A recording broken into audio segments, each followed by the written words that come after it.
E aí pessoal, tudo bem? Sejam bem-vindos a mais um vídeo. Hoje, vamos mergulhar em um dos personagens mais intrigantes e misteriosos de toda a Bíblia, Melquisedeque.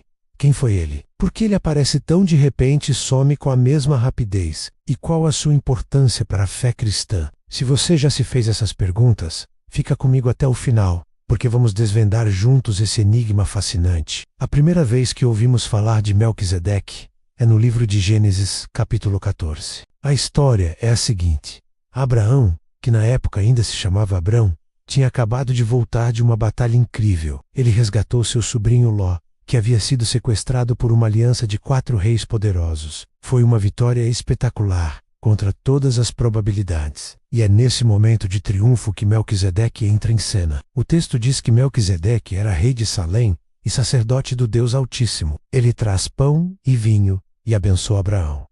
Isso já é super interessante, certo? Primeiro, ele é rei e sacerdote ao mesmo tempo, algo que não era comum no Antigo Testamento. Normalmente a realeza vinha da tribo de Judá e o sacerdócio da tribo de Levi, mas Melquisedeque une essas duas funções. O nome dele, Melquisedeque, significa rei de justiça, e a cidade que ele governa, Salém, é a antiga Jerusalém, e o nome Salém vem da palavra hebraica Shalom, que significa paz. Então, temos aqui o rei de justiça, que também é o rei de paz. Anotem essa informação, porque ela vai ser muito importante mais tarde. O mais surpreendente é a reação de Abraão. Abraão, o grande patriarca, o amigo de Deus, reconhece a autoridade espiritual de Melquisedeque. Ele recebe a bênção e, em seguida, dá a Melquisedeque o dízimo, ou seja, a 10ª parte de tudo o que ele conquistou na batalha. Isso mostra que Abraão via Melquisedeque como o representante superior de Deus.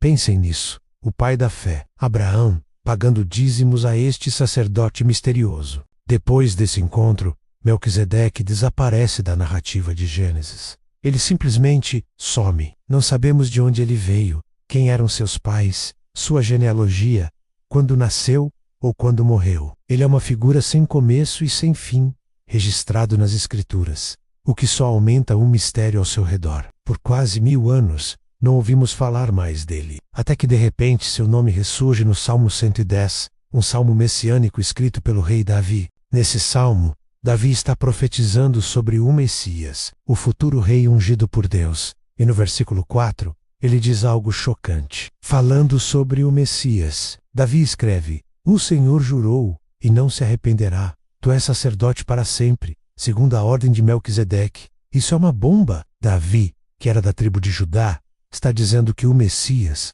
que também viria de sua linhagem, não seria um sacerdote da ordem levítica, a ordem de Arão, que era oficial em Israel. Não, o Messias seria um sacerdote de uma ordem diferente, mais antiga e superior, a ordem de Melquisedeque. Essa profecia conecta diretamente o misterioso Sacerdotrei de Gênesis com o futuro Salvador. Ela estabelece um novo tipo de sacerdócio, um que é eterno, para sempre, e que une a realeza e o sacerdócio em uma única pessoa, exatamente como Melquisedeque. Isso preparou o terreno para a grande revelação que viria no Novo Testamento. E é no Novo Testamento, especificamente na carta aos Hebreus, que o quebra-cabeça de Melquisedeque finalmente se encaixa. O autor de Hebreus dedica uma grande parte de sua carta, dos capítulos 5 a 7, para explicar por que Jesus é o cumprimento perfeito dessa ordem de Melquisedeque. O autor de Hebreus usa a figura de Melquisedeque para mostrar a superioridade do sacerdócio de Jesus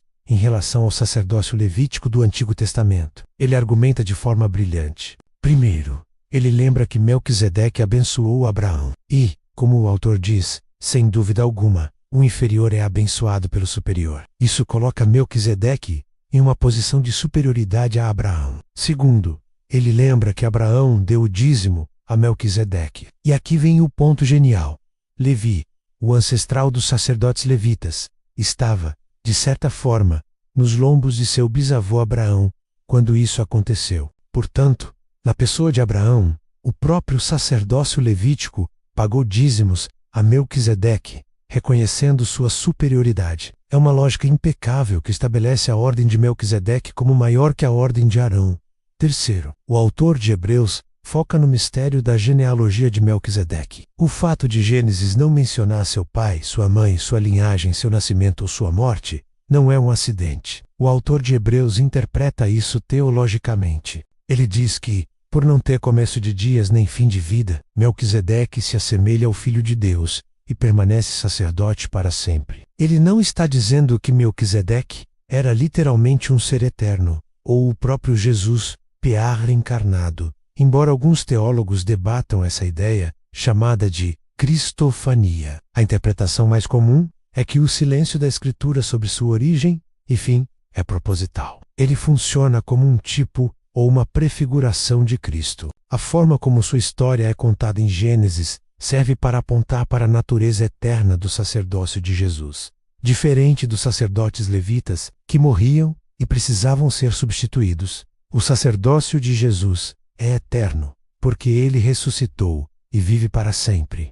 Jesus é o nosso sumo sacerdote perfeito. Ele não precisa oferecer sacrifícios repetidamente pelos pecados do povo, como faziam os sacerdotes do Antigo Testamento. Hebreus 7:27 diz que ele fez isso de uma vez por todas, quando se ofereceu a si mesmo. O sacerdócio de Jesus, segundo a ordem de Melquisedeque, é superior porque é eterno, baseado em um juramento de Deus, e foi selado por um sacrifício perfeito e definitivo, o seu próprio sacrifício na cruz, Melquisedec, com seu pão e vinho. Também pode ser visto como uma pequena sombra do que Jesus instituiria na última ceia, usando o pão e o vinho como símbolos de seu corpo e sangue, a base da nova aliança. Então, quem foi Melquisedeque? Ele foi uma figura histórica real, um rei sacerdote cananeu que adorava o Deus verdadeiro em uma época de politeísmo. Mas mais do que isso, ele foi um tipo de Cristo. Deus usou sua vida e o registro bíblico sobre ele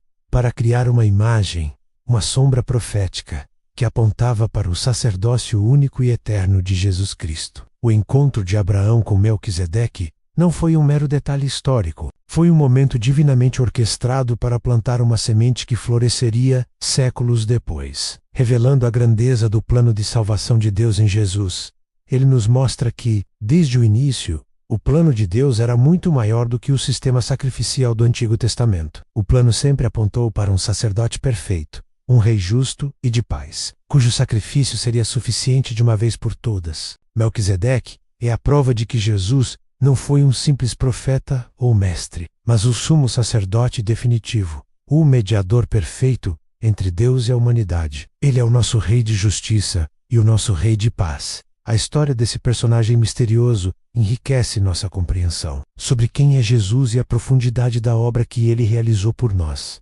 Espero que essa jornada, desvendando o mistério de Melquisedeque, tenha sido tão fascinante para vocês quanto é para mim. É incrível como a Bíblia se conecta de Gênesis a Hebreus de forma tão perfeita, não é? Se você gostou desse estudo, não se esqueça de deixar o seu like, compartilhar com seus amigos e se inscrever no canal para não perder os próximos vídeos. Deixe nos comentários o que você acha sobre Melquisedeque ou sugestões para outros temas. Muito obrigado por assistir e até a próxima.